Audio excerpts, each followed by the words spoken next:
qisas almağa çalışmırdıq. Hərçənd ki, başa düşmək olardır ki, illər ərzində biz işğal qurbanı olmuşduq və Qarabağa səfər edənlər bugün orada barbarlığın səviyyəsini hələ də şahidi ola bilər.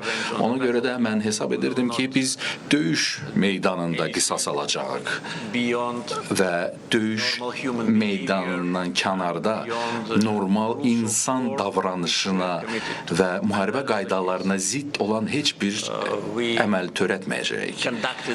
Biz müharibəni bütün beynəlxalq qaydalara uyğun olaraq və öz təsəvvürümüzə uyğun olaraq aparırdıq dəyərlər baxımından və bunu bütün mütəxəssislər yüksək qiymətləndirdilər. O mütəxəssislər ki, 44 günlük müharibəni günbəgün təhlil edirdilər. Əlbəttə, müharibə başa çatandan sonra vəziyyət tam sabit olaraq deyildir.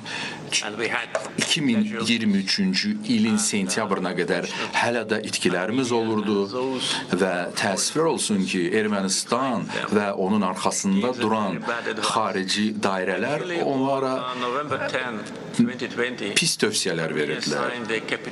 2020-ci ilin noyabr ayında Ermənistan kapitulyasiya aktına imza atmışdır və tarixdən bizə bəllidir ki, kapitulyasiyaya imza atan ölkə necə davranmalıdır. Təəssüf olsun ki, bu baş vermədi.